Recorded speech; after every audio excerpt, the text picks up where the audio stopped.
وَلَقَدْ يَسَّرْنَا الْقُرْآنَ لِلذِّكْرِ فَهَلْ مِن مُّدَّكِرٍ۔ اور ہم نے قرآن کو سمجھنے کے لیے آسان کر دیا، تو کوئی ہے جو سوچے سمجھے۔ صوت القرآن، قرآن کی آواز۔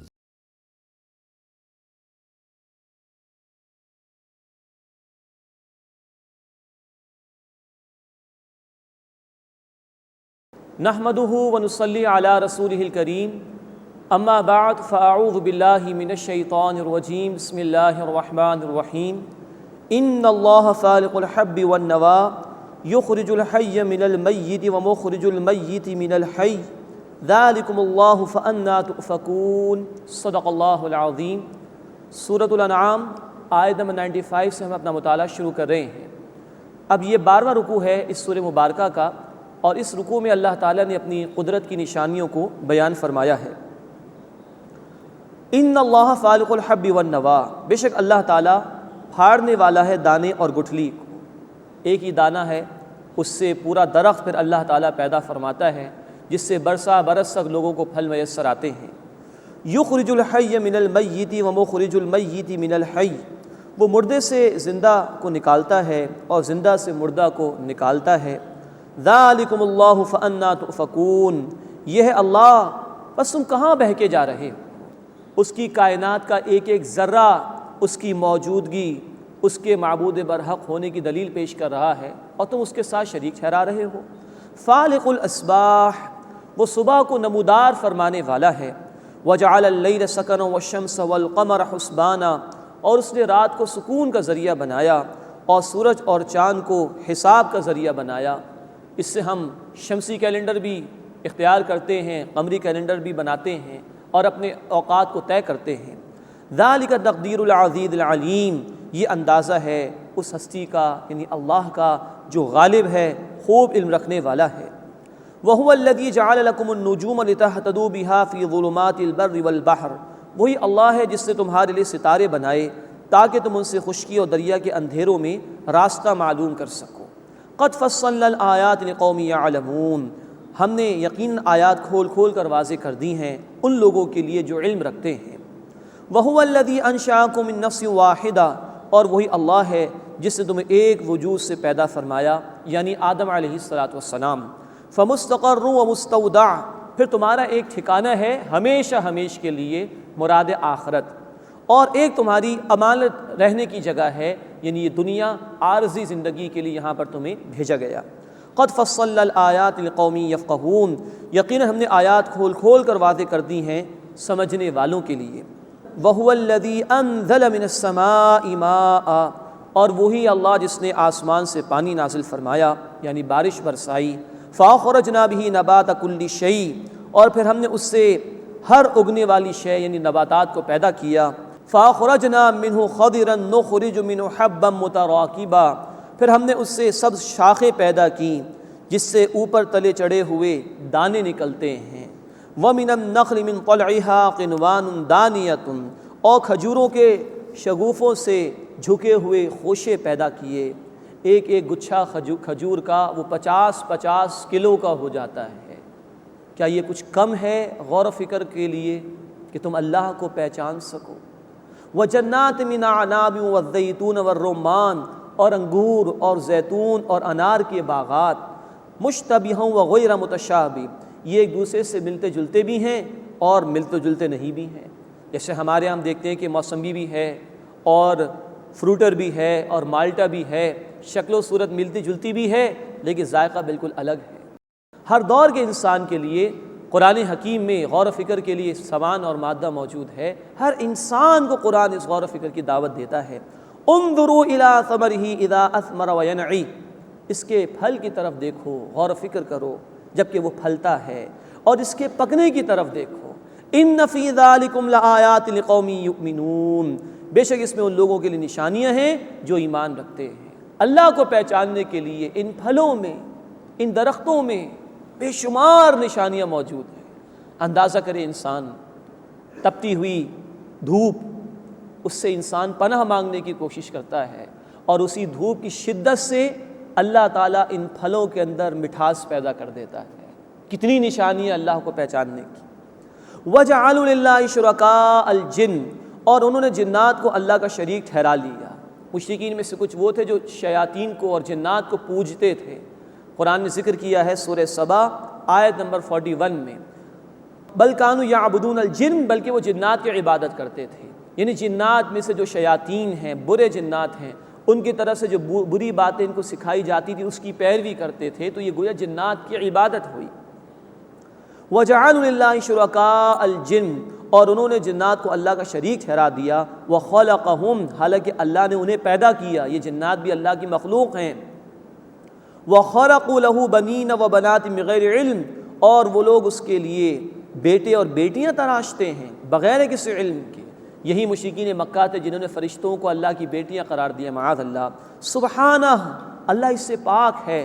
وَتَعَالَى عَمَّا يَصِفُونَ، اور اس سے بہت بلند تر ہے جو وہ بیان کرتے ہیں۔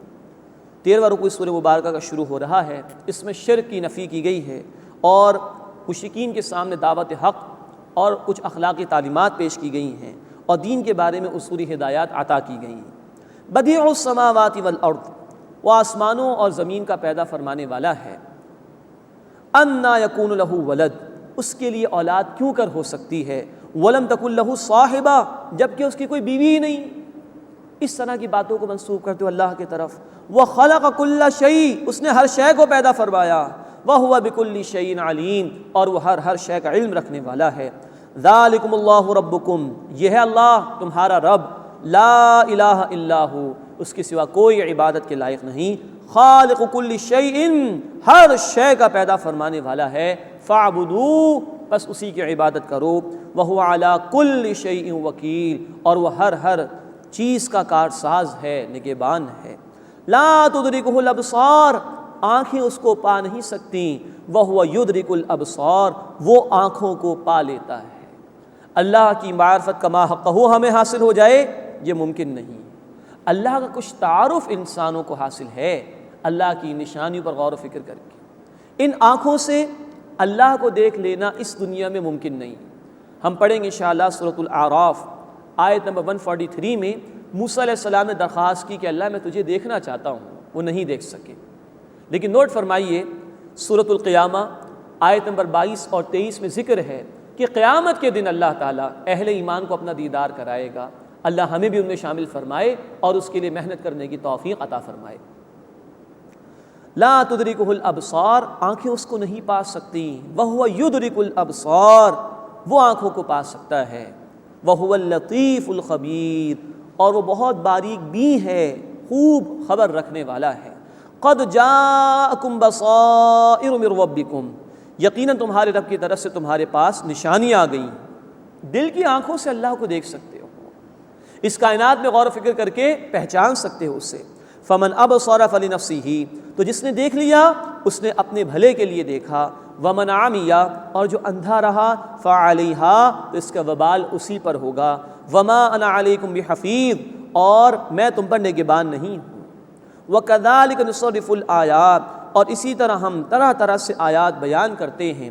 ولیقولوا درستا، اور تاکہ اے نبی صلی اللہ علیہ وسلم یہ لوگ کہیں کہ آپ نے کہیں سے سیکھ لیا ہے۔ معاذ اللہ، اللہ کے رسول صلی اللہ علیہ وسلم امی تھے، آپ نے باقاعدہ طور پر کہیں سے تعلیم حاصل نہیں کی، لیکن اللہ نے قرآن حکیم کی روشنی میں وہ علم و حکمت اور معرفت کے موتی عطا فرمائے اپنے حبیب صلی اللہ علیہ وسلم کو کہ مشرکین بھی دنگ رہ گئے تھے کہ جس انسان نے کہیں سے تعلیم حاصل نہیں کی وہ اتنی عمدہ باتیں کیسے بیان کر رہا ہے، لیکن وہ جھٹلاتے تھے، کہتے تھے انہوں نے کہیں سے سیکھ لیا ہے۔ لیکن اللہ تعالیٰ فرما رہے ہم طرح طرح سے بیان کریں گے تاکہ ان پر اتمام حجت ہو جائے۔ وَلِنُبَيِّنَهُ لِقَوْمٍ يَعْلَمُونَ، اور تاکہ ہم علم رکھنے والوں کے لیے واضح فرما دیں۔ اتَّبِعْ مَا أُوحِيَ إِلَيْكَ مِن رَّبِّكَ، اے نبی صلی اللہ علیہ وسلم پیروی کیجیے اس وحی کی جو آپ پر نازل کی گئی آپ کے رب کی طرف سے۔ لا الہ الا ہو، اس کے سوا کوئی عبادت کے لائق نہیں۔ وَأَعْرِضْ عَنِ الْمُشْرِكِينَ، اور شرک کرنے والوں سے اعراض کیجیے۔ وَلَوْ شَاءَ اللَّهُ مَا أَشْرَكُوا، اور اگر اللہ چاہتا تو شرک نہ کرتے۔ یہ ذکر آ چکا ہے اس سے قبل بھی۔ اللہ نے انسان کو اختیار دیا ہے، اپنے اختیار سے انسان جس طرف جانا چاہتا ہے وہی راستہ انسان کے لیے آسان کر دیا جاتا ہے۔ سورہ الشورى آیت نمبر 13، اللہ ہدایت اسے دیتا ہے جو اللہ کی طرف رجوع کرتا ہے۔ سورہ الصف آیت نمبر 5، اللہ گمراہ اسے کرتا ہے جو خود گمراہ ہونے کا فیصلہ کر لے۔ اختیار انسان کے پاس ہے، جیسی انسان کی نیت اور ارادہ ہوتا ہے ویسے ہی معاملہ اللہ کی طرف سے کیا جاتا ہے۔ بالجبر اللہ کسی کو نہ ہدایت دیتا ہے نہ کسی کو گمراہ فرماتا ہے۔ وَلَوْ شَاءَ اللَّهُ مَا أَشْرَكُوا، اور اگر اللہ چاہتا تو وہ شرک نہ کرتے۔ وَمَا جَعَلْنَاكَ عَلَيْهِمْ حَفِيظًا، اور اے نبی صلی اللہ علیہ وسلم ہم نے آپ کو ان پر نگہبان نہیں بنایا۔ وَمَا أَنْتَ عَلَيْهِمْ بِوَكِيلٍ، اور نہ ہی آپ ان پر داروغہ ہیں۔ زبردستی کا معاملہ نہیں ہے، جو جس طرف جانا چاہے گا اسی کی توفیق اس کو ملے گی۔ وَلَا تَسُبُّوا الَّذِينَ يَدْعُونَ مِن دُونِ اللَّهِ، اور اللہ کے سوا وہ لوگ جن کو پکارتے ہیں تم انہیں برا بھلا نہ کہو۔ فَيَسُبُّوا اللَّهَ عَدْوًا بِغَيْرِ عِلْم، تو وہ اللہ کو بے سمجھے برا بھلا کہیں گے۔ یہ بڑی اہم ہدایت دی جا رہی ہے دعوت دین کے مرحلے کے حوالے سے۔ یہ کہا جا رہا ہے کہ ان کے سامنے دعوت پیش کرو اے مسلمانوں، حق ان کے سامنے بیان کرو، لیکن زبان لڑک نہ جائے، زبان پر کوئی ایسے کلمات نہ آ جائیں کہ سامنے والوں کی حمیت جاہلیہ وہ بیدار ہو جائے اور ان کے اندر تعصب بیدار ہو جائے، اور وہ پلٹ کر تمہارے اللہ جو کہ معبود برحق اس کو برا بھلا کہنا شروع کر دیں۔ تو جو بھی باطل نظریات ہیں اس کا رد کیا جائے، جو لوگ بھی ناحق پر ہیں اس کی وضاحت کی جائے، لیکن کسی کے پیشوا کو برا بھلا نہ کہا جائے، کسی نے کسی کو بڑا سمجھ لیا ہے اس کو برا بھلا نہ کہا جائے، برائی کی برائی بیان کر دی جائے، ورنہ یہ ہوگا کہ یہ پلٹ کر تمہارے معبود برحق اللہ کو برا بھلا کہیں گے۔ یہ ہے خطرناک ایشو۔ مسلم شریف کی روایت ہے، اللہ کے رسول صلی اللہ علیہ وسلم نے فرمایا بدترین آدمی وہ ہے جو اپنے والدین کو گالی دیتا ہے۔ صحابہ نے عرض کیا کہ یا رسول اللہ صلی اللہ علیہ وسلم اپنے والدین کو گالی؟ فرمایا ہاں، اس شخص نے کسی کے والدین کو گالی دی، اس نے پلٹ کر اس کے والدین کو گالی دی، تو گویا اپنے والدین کو گالی دلوانے میں یہ ذمہ دار ہوا نا۔ اس حدیث کی روشنی میں یہ مقام سمجھ میں آتا ہے کہ جب بھی باطل نظریات کے حوالے سے گفتگو کرنی ہو تو نظریات کے اوپر ضربے لگائے جائیں، حق کی نظریات کا رد کیا جائے، لیکن جو بھی مخالفین کے پیشوا ہیں یا انہوں نے کسی کو بڑا اختیار کر رکھا ہے براہ راست ان کو برا بھلا نہ کہا جائے، کوئی بد زبانی ان کے حوالے سے نہ ہو، ورنہ پلٹ کے وہ ہمارے معبود برحق کو برا کہہ سکتے ہیں۔ فَيَسُبُّ اللَّهَ عَدْوًا بِغَيْرِ عِلْم، بس وہ اللہ کو بے سمجھے بوجھے برا کہیں گے۔ كَذَلِكَ زَيَّنَّا لِكُلِّ أُمَّةٍ عَمَلَهُمْ، اسی طرح ہر گروہ کو ہم نے اس کا عمل بھلا کر کے دکھا دیا۔ ثُمَّ إِلَىٰ رَبِّهِمْ مَرْجِعُهُمْ، پھر انہیں اپنے رب کی طرف لوٹنا ہے۔ فَيُنَبِّئُهُمْ بِمَا كَانُوا يَعْمَلُونَ، پھر وہ انہیں بتا دے گا جو کچھ وہ کیا کرتے تھے۔ وَأَقْسَمُوا بِاللَّهِ جَهْدَ أَيْمَانِهِمْ، اور وہ تاکید سے اللہ کی قسمیں کھاتے ہیں۔ لَإِن جَاءَتْهُمْ آیَةٌ، کہ اگر ان کے پاس کوئی نشانی آ جائے، لَيُؤْمِنُنَّ بِهَا، تو ضرور وہ اس پر ایمان لے آئیں گے۔ یہ اس صورت کا بنیادی موضوع ہے، کوئی معجزہ دکھا دیا جائے، ہمارے مطالبات کو پورا کر دیا جائے، ایمان لے آئیں گے۔ اب اللہ تعالیٰ فرما رہے ہیں قل، اے نبی صلی اللہ علیہ وسلم فرما دیجئے، انما الآیات عند اللہ، بے شک نشانیاں تو اللہ کے پاس۔ اب مسلمانوں سے کہا جا رہا ہے وما یشعرکم، اور اے مسلمانوں تمہیں کیا خبر، انہا اذا جاءت لا یؤمنون، کہ جب وہ نشانیاں آ جائیں گی تو ایمان نہیں لائیں گے۔ انہوں نے ڈھٹائی کا مظاہرہ کر دیا ہے، انہوں نے خود طے کر لیا ہے کہ یہ قبول نہیں کریں گے۔ اگلی آیت بہت ہی ہلا دینے والی ہے ہدایت کے قانون کے اعتبار سے۔ فرمایا وَنُقَلِّبُ أَفْئِدَتَهُمْ وَأَبْصَارَهُمْ كَمَا لَمْ يُؤْمِنُوا بِهِ أَوَّلَ مَرَّةٍ، اور ہم ان کے دل اور ان کی آنکھیں الٹ دیں گے جیسے وہ نشانیوں کو دیکھ کر پہلی مرتبہ ایمان نہیں لائے تھے۔ وَنَذَرُهُمْ فِي طُغْيَانِهِمْ يَعْمَهُونَ، اور ہم انہیں چھوڑ دیں گے ان کی سرکشی میں کہ وہ بہکتے رہیں۔ اللہ حق واضح فرما دے بندے کے سامنے اپنی کتاب عطا فرما کر، اپنے رسول علیہ الصلاۃ والسلام کے ذریعے سے بندے کا دل بھی گواہی دے دے بات ٹھیک ہے، پھر وہ کسی تکبر کی وجہ سے، حسد کی وجہ سے جانتے بوجھتے اگر انکار کر دے تو اللہ کی طرف سے حق قبول کرنے کی صلاحیت ہی واپس لے لی جاتی ہے۔ فرمایا ہم ان کے دلوں کو الٹ دیں گے، ان کی آنکھوں کو الٹ دیں گے جیسے یہ پہلی مرتبہ ایمان نہیں لائے تھے۔ یہی بات آ چکی ہے سورہ البقرہ آیت نمبر 6 میں، ختم اللہ علی قلوبہم وعلی سمعہم وعلی ابصارہم غشاوہ، اللہ نے ان کے دلوں پر اور ان کی سماعت پر مہر لگا دی اور ان کی آنکھوں کے سامنے پردہ ہے۔ جب خود فیصلہ کر لیا جانتے بوجھتے ابو جہل اس طرح کے لوگوں نے، تو حق قبول کرنے کی صلاحیت ہی چھین لی گئی۔ اللہ ہمیں جو حق ہمارے پاس آ چکا اس پر یقین عطا فرمائے، دل کی گہرائیوں سے اس پر ایمان لانے کی توفیق عطا فرمائے اور اس کے تقاضوں پر عمل کرنے کی توفیق عطا فرمائے، اور اس بدترین سزا سے اللہ ہماری حفاظت فرمائے کہ بندہ آنا چاہے اور اس کو صلاحیت نہ دی جائے حق قبول کرنے کی۔ اس کے بعد 14واں رکوع شروع ہو رہا ہے۔ اس میں مشرکین مکہ کے فرمائشی معجزات کے جو مطالبات تھے ان کا رد کیا گیا ہے، اور اہل حق کو یہ تلقین کی گئی کہ وہ ثابت قدمی کا مظاہرہ کریں۔ حق کے راستے میں مشکلات ضرور آتی ہیں، اور مشرکین کے کچھ من مانے اعمال کا ذکر ہو رہا ہے۔ وَلَوْ أَنَّنَا نَزَّلْنَا إِلَيْهِمُ الْمَلَائِكَةَ وَكَلَّمَهُمُ الْمَوْتَى، اور اگر ہم ان کی طرف فرشتے نازل کرتے اور ان سے مردے باتیں کرتے، وَحَشَرْنَا عَلَيْهِمْ كُلَّ شَيْءٍ قُبُلًا، اور ہم جمع کر دیتے ان کے سامنے ہر چیز کو، مَا كَانُوا لِيُؤْمِنُوا، تب بھی وہ ایمان نہ لاتے۔ ہم پڑھ چکے ہیں کہ عیسیٰ علیہ السلام نے تو اللہ کے حکم سے مردوں کو زندہ کر کے دکھا دیا، لوگوں نے تب بھی مان کر نہیں دیا۔ تو یہ فرمائشی معجزے نہیں دیے جائیں گے۔ فرمایا ما كانوا ليؤمنوا، تب بھی وہ ایمان نہ لاتے، الا ان یشاء اللہ، الا کہ اگر اللہ ہی چاہے۔ لیکن ایسا نہیں ہے کہ اللہ زبردستی کسی کو ایمان پر مجبور کرے یا اللہ زبردستی کسی کو گمراہ کرے، نہیں، اللہ نے آزمائش کا مرحلہ رکھا ہے انسان کے لیے۔ وَلَٰكِنَّ أَكْثَرَهُمْ يَجْهَلُونَ، لیکن ان میں سے اکثر نادان ہیں۔ وَكَذَٰلِكَ جَعَلْنَا لِكُلِّ نَبِيٍّ عَدُوًّا شَيَاطِينَ الْإِنسِ وَالْجِنِّ، اور اسی طرح ہم نے ہر نبی کے لیے انسانوں اور جنات کے شیاطین کو دشمن بنا دیا۔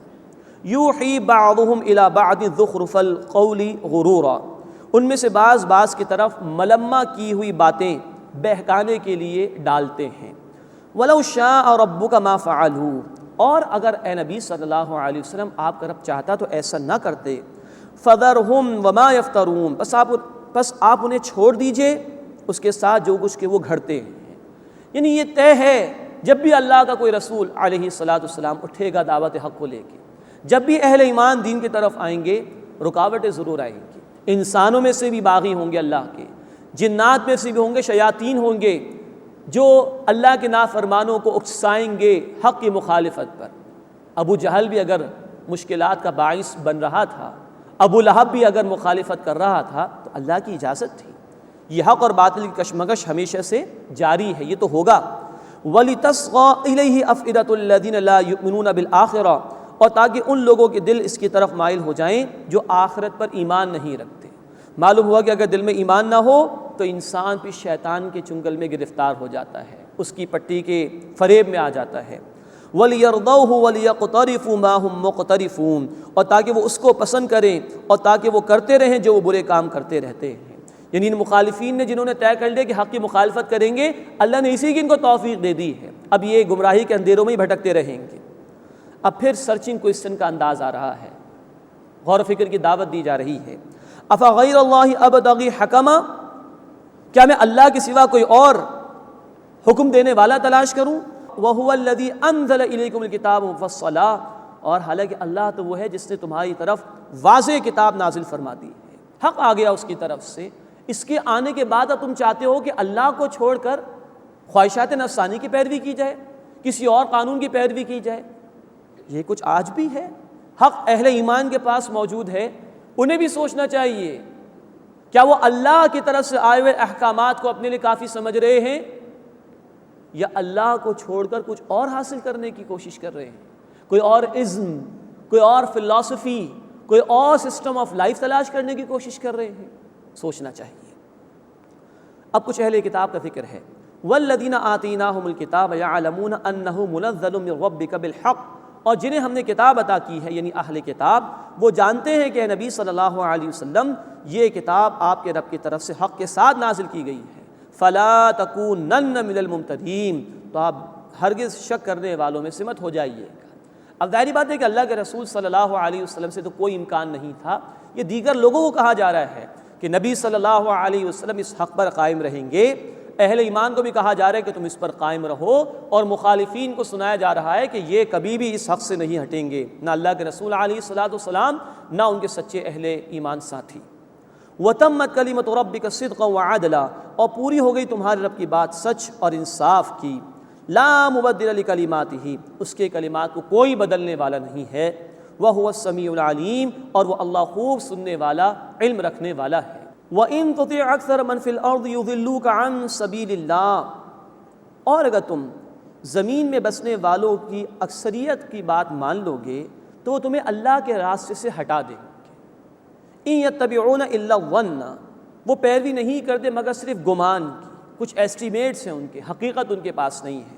وَإِنْ هُمْ إِلَّا يَخْرُصُونَ، اور وہ صرف قیاس آرائیاں کرتے ہیں۔ یہ بڑی اہم تعلیم دی جا رہی ہے کہ ہر دور میں اہل حق کی تعداد ہمیشہ کم ہی رہی ہے، عمومی طور پر باغی زیادہ رہے ہیں۔ تو اللہ کے رسول صلی اللہ علیہ وسلم اور ان کے ذریعے سے ہم سب کو ہدایت دی جا رہی ہے کہ ہمارا تعلق اہل حق کے ساتھ ہونا چاہیے۔ یہ نہیں دیکھنا چاہیے کہ اکثریت کیا کہہ رہی ہے، اسی کہ عظیم اکثریت کا معاملہ ہر دور میں یہ رہا کہ وہ قیاس آرائیاں کرتی ہے، حقیقت کے مطابق عمل نہیں کرتی، اللہ کی وحی کے مطابق عمل نہیں کرتی، تو اس پیروی سے بچایا گیا۔ ہاں جہاں اجتماعیت میں کوئی یہ بات طے کرنی ہو حلال کی حدود میں رہتے ہوئے کہ یہ رویہ اختیار کیا جائے یا وہ رویہ اختیار کیا جائے، کوئی محفل ہے ٹھنڈا پیش کیا جائے یا گرم پیش کیا جائے، زیادہ لوگوں نے کہا ٹھنڈا پیش کر دیا جائے تو ان کی بات مان لی جائے گی، لیکن عظیم اکثریت بھی کوئی ایسی بات کہہ دے کہ صاحب شراب کو جائز کر دیا جائے جیسے کہ یورپ میں ہوا، تو اس کی اجازت نہیں ہے، اس لیے کہ قانون کا اختیار اللہ کا ہے۔ تو مباحات جو چیزیں پرمیسیبل ہیں ان میں اکثریت کی بات کو مانا جا سکتا ہے، لیکن اکثریت اللہ کے کسی حکم کو توڑنا چاہے، کوئی ایسا قانون بنانا چاہے کہ جو اللہ کے احکامات کے خلاف ہو، چاہے 100% پاپولیشن بھی کہہ دے کہ شراب کو جائز کر دیا جائے، فلاں چیز کو حلال کر دیا جائے، اس کی بات نہیں مانی جا سکتی۔ فرمایا کہ وَإِن تُطِعْ أَكْثَرَ مَنْ فِي الْأَرْضِ يُضِلُّوكَ عَنْ سَبِيلِ اللَّهِ، اگر تم زمین میں رہنے والے اکثر لوگوں کی بات مان لو گے تو وہ تمہیں اللہ کے راستے سے بھٹکا دیں گے۔ إِن يَتَّبِعُونَ إِلَّا الظَّنَّ، وہ صرف گمان ہی کی پیروی کرتے ہیں، وَإِنْ هُمْ إِلَّا يَخْرُصُونَ، اور وہ قیاس آرائیاں کرتے ہیں۔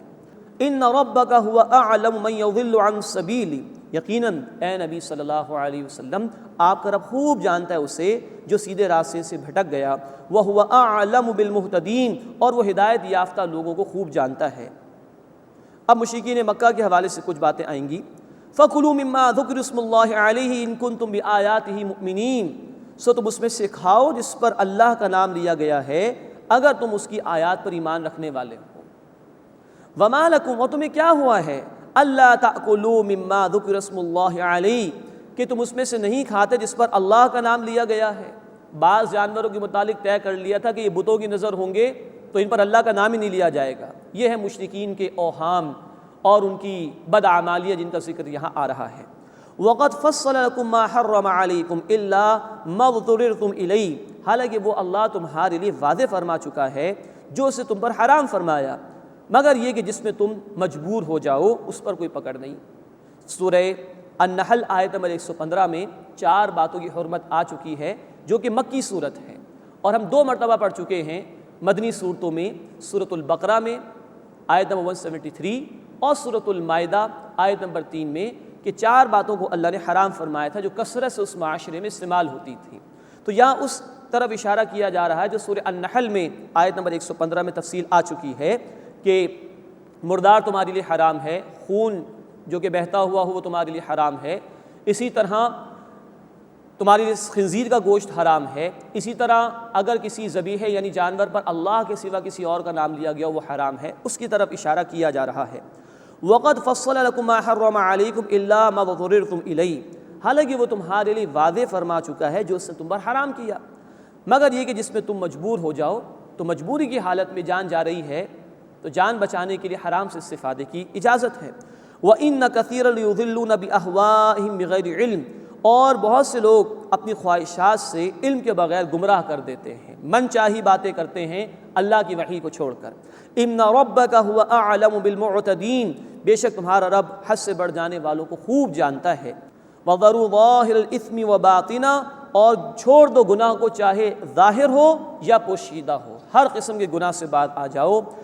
إِنَّ الَّذِينَ يَكْسِبُونَ الْإِثْمَ سَيُجْزَوْنَ بِمَا كَانُوا يَقْتَرِفُونَ، بے شک جو لوگ گناہ کرتے ہیں ان قریب اس کی سزا پالیں گے جو وہ برے کام کرتے ہیں۔ اللہ ہمیں گناہوں سے بچنے کی توفیق عطا فرمائے اور سچی توبہ کرنے کی توفیق عطا فرمائے اور اپنے عذاب سے ہماری حفاظت فرمائے۔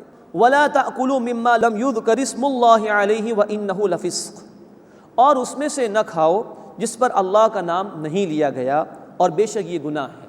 یعنی جان بوجھ کر اگر کسی ذبیحے پر اللہ کا نام نہیں لیا گیا تو اس کا گوشت کھانا حرام ہے۔ بخاری شریف کی حدیث میں اللہ کے رسول علیہ الصلوۃ والسلام نے یہ وضاحت فرما دی، اگر بھولے سے نام لینا بھول گئے تو کوئی حرج کی بات نہیں، کھانا کھاتے وقت اللہ کا نام لے لو، لیکن جان بوجھ کر اگر نام نہیں لیا کسی ذبیحے پر تو اس کا گوشت کھانا حلال نہیں ہے۔ وَلَا تَأْكُلُوا مِمَّا لَمْ يُذْكَرِ اسْمُ اللَّهِ عَلَيْهِ وَإِنَّهُ لَفِسْقٌ، اور اس میں سے نہ کھاؤ جس پر اللہ کا نام نہیں لیا گیا اور بے شک یہ گناہ ہے۔ وَإِنَّ الشَّيَاطِينَ لَيُوحُونَ إِلَىٰ أَوْلِيَائِهِمْ لِيُجَادِلُوكُمْ، اور بے شک شیطان اپنے دوستوں کو یہ وسوسہ ڈالتا ہے تاکہ وہ تم سے جھگڑا کرے۔ یعنی کہ یہ بات مشرکین مکہ نے پیش کی اور شیطان نے یقین اس کی پٹی پڑھائی ہوگی کہ دیکھو عجیب سی بات ہے، مردار کو حرام قرار دے دیا گیا ہمارے لیے، جو از خود مر گیا وہ کہتے ہیں مسلمان کے حرام ہے، اور جو خود ذبح کرتے ہیں اپنے ہاتھ سے مارتے ہیں اس کو کہتے ہیں یہ حلال ہے۔ یہ اس طرح کے اعتراضات انہوں نے کرنے کی کوشش کی۔ وَإِنَّ الشَّيَاطِينَ لَيُوحُونَ إِلَىٰ أَوْلِيَائِهِمْ لِيُجَادِلُوكُمْ، اور بے شک شیطان اپنے دوستوں کی طرف وسوسے ڈالتا ہے تاکہ وہ تم سے جھگڑا کریں۔ وَإِنْ أَطَعْتُمُوهُمْ، اور اگر تم نے ان کا کہا مان لیا، إِنَّكُمْ لَمُشْرِكُونَ، تو بے شک تم مشرک ہو جاؤ۔ اب دیکھیں یہاں پہ شرک کیا ہے؟ حلال حرام کا اختیار اللہ کے لیے ہے، کسی شے کو جائز قرار دینا ناجائز قرار دینا یہ اختیار اللہ کے لیے ہے۔ مشرکین مکہ نے یہ اختیار اپنے ہاتھ میں لے لیا تھا، تو اللہ کو قانون ساز ماننے کے مقابلے میں اپنے آپ کو قانون ساز اور لا گیور تسلیم کر لیا، یہ شرک ہے۔ تو ہر وہ شخص یا ادارہ یا حکومت یا نظام جو اللہ کے قانون کے مقابلے میں اپنے قانون کی بات کرے، اس کو نافذ کرنے کی بات کرے، وہ شرک ہے۔ اللہ ہمیں توفیق دے کہ ہم انفرادی زندگی میں بھی اور اجتماعی معاملات میں بھی صرف اسی کے احکامات پر عمل کریں اور اس کے احکامات کو نافذ کریں اور شرک سے بچنے کی کوشش کریں۔ اس کے بعد 15واں رکوع شروع ہو رہا ہے سورۃ الانعام کا، اس میں حق اور باطل کی کشمکش کے حوالے سے مثال کا بیان ہے، اور پھر مشرکین مکہ کے معجزات کے مطالبات کا رد کیا گیا ہے، اور پھر رد کیا گیا ہے مشرکین مکہ کے مطالبات کا جو وہ معجزات کے حوالے سے کر رہے تھے، اور شیاطین جن کی کارروائیوں کا ذکر آ رہا ہے۔ أَوَمَنْ كَانَ مَيْتًا فَأَحْيَيْنَاهُ وَجَعَلْنَا لَهُ نُورًا يَمْشِي بِهِ فِي النَّاسِ، بھلا وہ شخص کہ جو مردہ تھا پھر ہم نے اس کو زندگی عطا فرمائی اور ہم نے اس کے لیے نور بنایا اور وہ اس نور کے ساتھ لوگوں کے درمیان چلتا ہے۔ كَمَن مَثَلُهُ فِي الظُّلُمَاتِ لَيْسَ بِخَارِجٍ مِنْهَا، کیا وہ اس کے جیسا ہو جائے گا جو اندھیروں میں ہے اور اس سے نکلنے والا نہیں ہے؟ كَذَلِكَ زُيِّنَ لِلْكَافِرِينَ مَا كَانُوا يَعْمَلُونَ، اسی طرح کافروں کے لیے ان کے اعمال مزین کر کے دکھا دیے گئے ہیں۔ یعنی اللہ رب العزت نے اپنی کتاب کے ذریعے سے کچھ لوگوں کو زندگی عطا فرما دی، اپنی کتاب کا نور اور ہدایت عطا فرما دی، اب وہ اس نور کے ساتھ معاشرے میں زندگی بسر کر رہے ہیں، پاکیزہ لوگ ہیں، اور دوسری طرف وہ ہیں جو گمراہیوں میں پڑے ہوئے ہیں، جو مشرکانہ رسومات اختیار کیے ہوئے ہیں۔ کیا یہ دونوں برابر ہو سکتے ہیں؟ خود فیصلہ کر لو۔ یہ ہے سرچنگ کوئسچن کا انداز، غور و فکر کی دعوت دی جا رہی ہے۔ وَكَذَلِكَ جَعَلْنَا فِي كُلِّ قَرْيَةٍ أَكَابِرَ مُجْرِمِيهَا، اور اسی طرح ہم نے ہر بستی میں بنائے اس کے بڑے مجرم، لِيَمْكُرُوا فِيهَا، تاکہ وہ اس میں مکر و فریب پھیلائیں، وَمَا يَمْكُرُونَ إِلَّا بِأَنفُسِهِمْ وَمَا يَشْعُرُونَ، اور وہ مکر و فریب نہیں کرتے مگر اپنی ہی جانوں پر، اور وہ اس کا شعور نہیں رکھتے۔ یہ اللہ تعالیٰ بیان فرما رہے کہ اہل ایمان پر آزمائشیں تو آتی ہیں، ہر دور میں حق والوں کی مخالفت میں وہ طبقہ پیش رہا ہے جس کو اللہ نے خوشحالی عطا فرمائی۔ گزشتہ قوموں کے حالات ہم پڑھیں گے انشاءاللہ سورۃ الاعراف میں، سردار مخالفت میں پیش تھے ہر دور میں، جو مالدار طبقہ ہے، صاحب اقتدار طبقہ ہے، نمرود ہے، فرعون ہے، ہمیشہ انہوں نے حق والوں کی مخالفت کی ہے۔ یہ آزمائشیں تو اہل ایمان پر آتی ہیں، اور یہ جو مجرمین کا طبقہ ہے، اللہ تعالیٰ فرمانے کہ یہ نافرمانی تو کرتے ہیں اللہ کی، اللہ کے راستے سے لوگوں کو روکنے کی کوشش تو کرتے ہیں، لیکن بالآخر یہی نافرمانیاں ان کے لیے وبال جان بن جائیں گی اور انہیں اس کا شعور تک نہیں ہے۔ وَإِذَا جَاءَتْهُمْ آیَةٌ، اور جب ان کے پاس کوئی آیت آتی ہے، قَالُوا لَن نُؤْمِنَ حَتَّى نُؤْتَى مِثْلَ مَا أُوتِيَ رُسُلُ اللَّهِ، وہ کہتے ہیں ہم ہرگز نہیں مانیں گے جب تک کہ ہمیں اس کے جیسا نہ دے دیا جائے جو کہ اللہ کے رسولوں کو دیا گیا. یعنی کہ دعویٰ کر رہے ہیں اس بات کا کہ مانیں گے، لیکن اس وقت مانگیں گے جب ہمیں بھی کتاب نازل کر کے دے دی جائے. معاذ اللہ. اللہ تعالیٰ فرما رہے ہیں اللہ اعلم حیث یجعل رسالتہ، اللہ خوب جانتا ہے کہ اپنی رسالت کہاں بھیجے. یہ نبوت اپنی محنت سے کسی کو نہیں ملتی، اللہ نے اپنے مخصوص بندوں کو منتخب فرمایا، ان کو رسالت عطا فرمائی، اور اللہ خوب جانتا ہے کس کو وحی عطا فرمانی ہے. سیصیب الذین اجرموا صغار عند اللہ، ان قریب ان لوگوں کو پہنچے گی ذلت اللہ کے ہاں جنہوں نے جرم کیا، وعذاب شدید، اور سخت عذاب پہنچے گا، بما کانوا یمکرون، اس لیے کہ وہ مکاریاں کرتے تھے. اللہ ایسے حق کے مخالفین کو چھوڑے گا نہیں، بالآخر وہ اللہ کے عذاب میں گرفتار ہوں گے. فمن یرید اللہ ان یہدیہ یشرح صدرہ للاسلام، بس اللہ جس کو ہدایت عطا فرمانا چاہتا ہے اس کا سینہ اسلام کے لیے کھول دیتا ہے. یعنی حق قبول کرنا آسان ہو جاتا ہے، بشرطے کہ بندے کی نیت درست ہو، اس کے اندر تڑپ ہو. مشکلات کتنی آ جائیں پھر وہ حق پر ڈٹا رہتا ہے. اس کے برعکس وَمَن يُرِدْ أَن يُضِلَّهُ يَجْعَلْ صَدْرَهُ ضَيِّقًا حَرَجًا، اور جس کے لیے اللہ تعالیٰ چاہتا ہے کہ اسے گمراہ فرما دے تو اس کا سینہ تنگ بھچا ہوا کر دیتا ہے. كَأَنَّمَا يَصَّعَّدُ فِي السَّمَاءِ، گویا وہ بمشکل زور لگا کر آسمان پر چڑھ رہا. مراد یہ کہ جن کی نیت درست نہ ہو، حق کے طالب نہ ہوں، تو حق قبول کرنا ان کے لیے مشکل ہو جاتا ہے. ذرا کوئی مشکل آئی فوراً حق سے دور ہو جاتے ہیں. كَذَلِكَ يَجْعَلُ اللَّهُ الرِّجْسَ عَلَى الَّذِينَ لَا يُؤْمِنُونَ، اسی طرح اللہ تعالیٰ ان لوگوں پر ناپاکی ڈال دے گا، مراد ہے کہ عذاب طاری فرما دے گا جو ایمان نہیں لاتے. وَهَذَا صِرَاطُ رَبِّكَ مُسْتَقِيمًا، اور یہ راستہ ہے تمہارے رب کا سیدھا. قَدْ فَصَّلْنَا الْآيَاتِ لِقَوْمٍ يَذَّكَّرُونَ، یقیناً ہم نے آیات کو کھول کھول کر واضح کر دیا ہے ان لوگوں کے لیے جو نصیحت حاصل کرتے ہیں. لہم دار السلام عند ربہم، ان کے لیے ان کے رب کے پاس سلامتی کا گھر ہوگا. وہو ولیہم بما کانوا یعملون، اور وہ اللہ ان کا کارساز ہے ان اعمال کے بدلے میں جو وہ کیا کرتے تھے. اے اللہ ہمیں بھی ان لوگوں میں شامل فرما جو سیدھے راستے پر ہیں، جو نصیحت قبول کرنے والے ہیں، جن کے لیے تو نے سلامتی کے گھر کا وعدہ فرمایا ہے، جن کے لیے اپنی دوستی کا تو نے وعدہ فرمایا ہے. وَيَوْمَ يَحْشُرُهُمْ جَمِيعًا، اور اس دن اللہ ان سب کو جمع فرمائے گا، یعنی قیامت کے دن، اور پھر پوچھے گا یا معشر الجن قد استکثرتم من الانس، اے گروہ جنات تم نے بہت سے انسانوں کو اپنے تابع کر لیا تھا. وقال اولیاؤہم من الانس، اور انسانوں میں سے ان کے دوست کہیں گے ربنا استمتع بعضنا ببعض، اے ہمارے رب ہمارے بعض نے بعض سے کچھ فائدہ اٹھا لیا.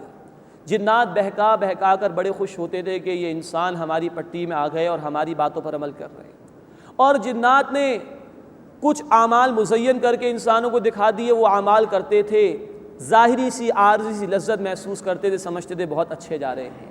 وَبَلَغْنَا أَجَلَنَا الَّذِي أَجَّلْتَ لَنَا، اور ہم اس گھڑی کو پہنچ گئے جو اے اللہ تو نے مقرر فرما دی تھی.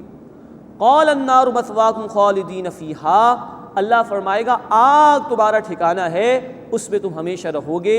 إِلَّا مَا شَاءَ اللَّهُ، سوائے اس کے جسے اللہ چاہے. مراد یہ کہ جس کو اللہ روکنا چاہے گا، بچانا چاہے گا، اس سے بچا لے گا. ان ربک حکیم علیم، بے شک تمہارا رب حکمت والا ہے، خوب علم رکھنے والا ہے. یعنی اگر وہ سزا بھی دے گا تو حکمت کے تحت دے گا، کسی کے ساتھ بھی بے انصافی نہیں ہوگی. وَكَذَلِكَ نُوَلِّي بَعْضَ الظَّالِمِينَ بَعْضًا بِمَا كَانُوا يَكْسِبُونَ، اور اسی طرح ہم بعض ظالموں کو بعض پر مسلط کر دیتے ہیں ان کے اعمال کی وجہ سے. دنیا میں بھی جب انسان خود گمراہی کا راستہ طے کرتا ہے تو اس پر عذاب یوں مسلط کیا جاتا ہے کہ وہ برائی کی طرف بڑھتا ہی چلا جاتا ہے. اللہ اس شامت اعمال سے ہماری حفاظت فرمائے. اب سورۃ الانعام کا 16واں رکوع شروع ہو رہا ہے. اس میں آخرت میں ہونے والے ایک مکالمے یعنی ڈائلاگ کا ذکر ہے، اور دو ٹوک انداز میں مشرکین کے سامنے دعوت حق پیش کی گئی ہے، اور مشرکین کے بعض من مانے اعمال کا ذکر آئے گا. یا معشر الجن والانس، قیامت کے دن اللہ پکاریں گے اے جنات اور انسانوں کے گروہ، الم یأتکم رسل منکم، کیا تمہارے پاس تمہیں میں سے رسول نہیں آئے تھے؟ یقصون علیکم آیاتی، وہ تم پر میری آیات پڑھ کر سناتے تھے. وینذرونکم لقاء یومکم ھذا، اور تمہیں ڈراتے تھے اس دن کے آنے سے. قالوا شہدنا علی انفسنا، وہ کہیں گے ہم اپنے خلاف ہی گواہی دیتے ہیں کہ ہاں اے اللہ ایسا ہوا تھا۔ وغرتہم الحیات الدنیا، اور انہیں دنیا کی زندگی نے دھوکے میں ڈال دیا تھا۔ وشہدوا علی انفسہم انہم کانوا کافرین، اور وہ اپنے خلاف گواہی دیں گے کہ وہ کفر کرنے والے تھے۔ قیامت کے دن ماننے کا کوئی فائدہ نہیں۔ آج اللہ نے دنیا میں مہلت دی ہے، آج اگر کوئی مان لے اور عمل کو اس ایمان کے مطابق کر لے تو کامیابی ہے۔ اللہ آج ہمیں ماننے کی توفیق عطا فرمائے، قیامت کے دن ماننے کا کوئی فائدہ نہیں۔ ذالک ان لم یکن ربک مہلک القری بظلم واہلھا غافلون، یہ اس لیے کہ تمہارا رب ظلم کی سزا میں بستیوں کو ہلاک کرنے والا نہیں ہے جبکہ ان کے لوگ بے خبر ہوں۔ یعنی ایسا نہیں ہوتا کہ اللہ کتاب نازل کیے بغیر، رسولوں کو بھیجے بغیر ہی عذاب کو نازل کر دے، بالکل نہیں۔ سورہ بنی اسرائیل آیت نمبر 15 میں الفاظ ہیں وَمَا كُنَّا مُعَذِّبِينَ حَتَّى نَبْعَثَ رَسُولًا، اور ہم عذاب دینے والے نہیں ہیں جب تک کہ رسول کو نہ بھیجتے۔ تو اللہ کتاب نازل فرماتا رہا، اللہ نے اپنے رسولوں کو بھیجا، ان کے ذریعے سے اتمام حجت ہو گئی، اس کے بعد بھی اگر لوگ نہیں مانتے تو پھر اللہ کا عذاب آیا کرتا تھا۔ وَلِكُلٍّ دَرَجَاتٌ مِّمَّا عَمِلُوا، اور ہر ایک کے لیے ان کے اعمال کے درجات ہیں۔ وَمَا رَبُّكَ بِغَافِلٍ عَمَّا يَعْمَلُونَ، اور تمہارا رب اس سے بے خبر نہیں جو کچھ وہ کرتے ہیں۔ وَرَبُّكَ الْغَنِيُّ ذُو الرَّحْمَةِ، اور تمہارا رب بے نیاز ہے، رحمت والا ہے۔ إِن يَشَأْ يُذْهِبْكُمْ، اگر وہ چاہے تو تمہیں لے جائے، تمہیں مٹا دے۔ وَيَسْتَخْلِفْ مِن بَعْدِكُم مَّا يَشَاءُ، اور جس کو چاہے تمہارے بعد جانشین بنا دے، کوئی اور مخلوق پیدا کر دے۔ كَمَا أَنشَأَكُم مِّن ذُرِّيَّةِ قَوْمٍ آخَرِينَ، جیسے اس نے ایک دوسری قوم کی اولاد سے تمہیں پیدا کیا۔ تو اگر تم نافرمانی کرو گے تو اللہ کی شان میں کوئی کمی واقع نہیں ہوگی، اللہ تمہاری جگہ کسی اور قوم کو بھی پیدا کر سکتا ہے، وہ اللہ کی فرمانبرداری اختیار کر لے گی۔ إِنَّمَا تُوعَدُونَ لَآتٍ، بے شک جس کا تم سے وعدہ کیا جاتا ہے وہ ضرور آنے والی ہے، یعنی قیامت۔ وَمَا أَنتُم بِمُعْجِزِينَ، اور تم عاجز کرنے والے نہیں ہو۔ اب چیلنج کا انداز آ رہا ہے۔ نوٹ فرمائیے، سورۃ الانعام مکی دور میں آخری حصے میں نازل ہوئی ہے، سن 12 نبوی یا 13 نبوی میں۔ اتنے برسوں سے دعوت ان کے سامنے پیش ہو رہی ہے، تو اب چیلنج کا انداز ہے جو اللہ کے رسول علیہ الصلوۃ والسلام نے اختیار کیا۔ قُلْ يَا قَوْمِ اعْمَلُوا عَلَىٰ مَكَانَتِكُمْ إِنِّي عَامِلٌ، اے نبی صلی اللہ علیہ وسلم فرما دیجئے کہ اے میری قوم، تم اپنی جگہ کام کرتے رہو، میں بھی کام کر رہا ہوں، میں بھی محنت کر رہا ہوں اللہ کے دین کے لیے۔ فَسَوْفَ تَعْلَمُونَ، بس ان قریب تم جان لوگے، مَن تَكُونُ لَهُ عَاقِبَةُ الدَّارِ، کس کے لیے ہے عاقبت کا گھر، کامیابی کا گھر۔ إِنَّهُ لَا يُفْلِحُ الظَّالِمُونَ، بے شک ظالم کبھی بھی فلاح نہیں پائیں گے۔ وہ آخرت کا گھر جو ہے وہ اللہ کی اطاعت کرنے والوں کے لیے ہے، ظالموں کے لیے نہیں ہے۔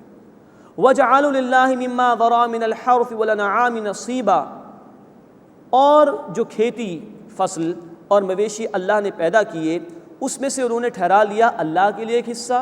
فَقَالُوا هَذَا لِلَّهِ بِزَعْمِهِمْ وَهَذَا لِشُرَكَائِنَا، اور انہوں نے اپنے خیال میں کہا کہ یہ حصہ اللہ کے لیے ہے اور یہ ہمارے شریکوں کے لیے ہے۔ یہ ہے ان کے من مانے اعمال کا ذکر جو قرآن کر رہا ہے، بتوں کا بھی حصہ ہے اور اللہ کا بھی ہے۔ فَمَا كَانَ لِشُرَكَائِهِمْ فَلَا يَصِلُ إِلَى اللَّهِ، بس جو ان کے شریکوں کے لیے ہے تو وہ نہیں پہنچتا اللہ کو۔ وَمَا كَانَ لِلَّهِ فَهُوَ يَصِلُ إِلَى شُرَكَائِهِمْ، اور جو حصہ اللہ کے لیے ہے وہ ان کے شریکوں کو پہنچ جاتا ہے۔ سَاءَ مَا يَحْكُمُونَ، برا ہے جو وہ فیصلہ کرتے ہیں۔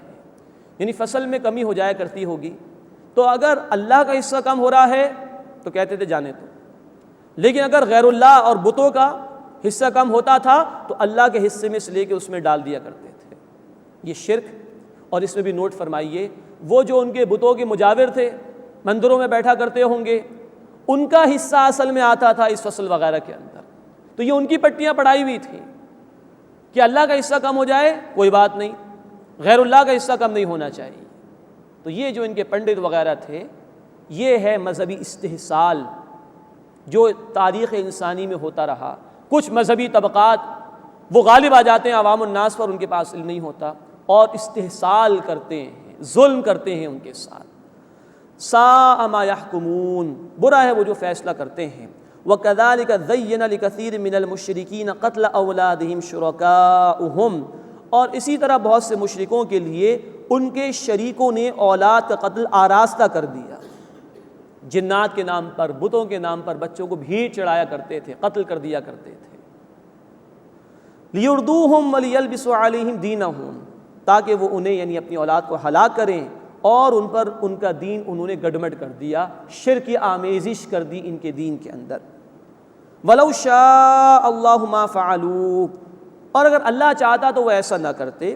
فَذَرْهُمْ، بس اے نبی صلی اللہ علیہ وسلم انہیں چھوڑ دیجئے، وَمَا يَفْتَرُونَ، اور اسے بھی جو کچھ وہ جھوٹ باندھتے ہیں۔ اللہ نے چھوٹ دے رکھی عمل کرنے کی، اختیار کر لو جو عمل اختیار کرنا ہے، پھر اللہ کے ہاں جواب دہی ہوگی۔ وہاں بتوں کی بھیڑ چڑھانے کے لیے اولاد کو قتل کیا کرتے تھے، یہ پٹی شیاطین اور جنات نے پڑھائی تھی۔ آج فیملی پلاننگ کے نام پر بچوں کو اسقاط حمل کے ذریعے سے، ایبارشنز کے ذریعے سے قتل کیا جاتا ہے۔ ہمارے علماء نے ان ایبارشنز کو، جس میں بچے کی تخلیق مکمل ہو جائے، قتل شمار کیا ہے۔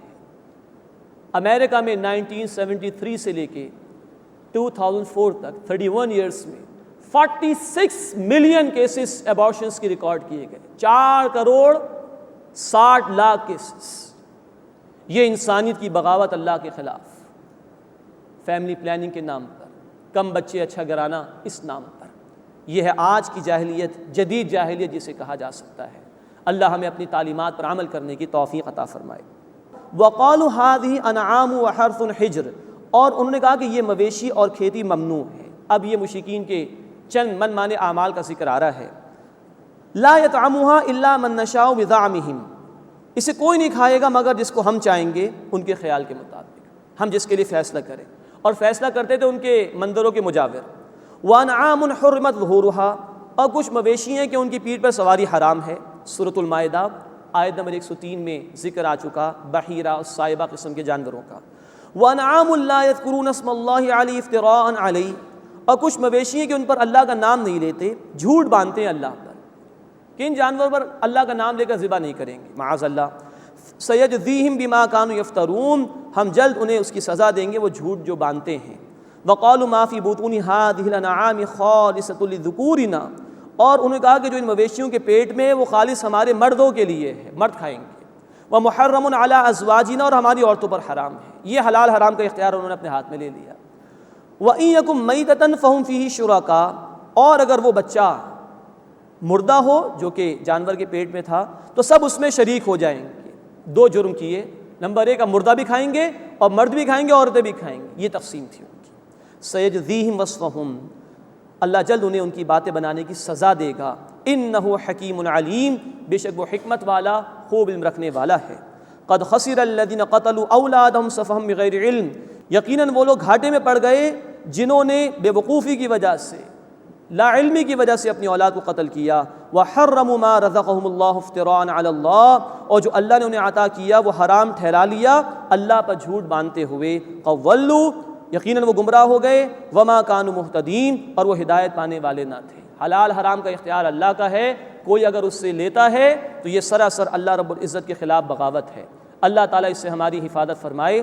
اللہ تعالیٰ ہمیں اپنی آیات کا فہم عطا فرمائے اور ان پر عمل کی توفیق عطا فرمائے۔ وآخر دعوانا ان الحمد للہ رب العالمین۔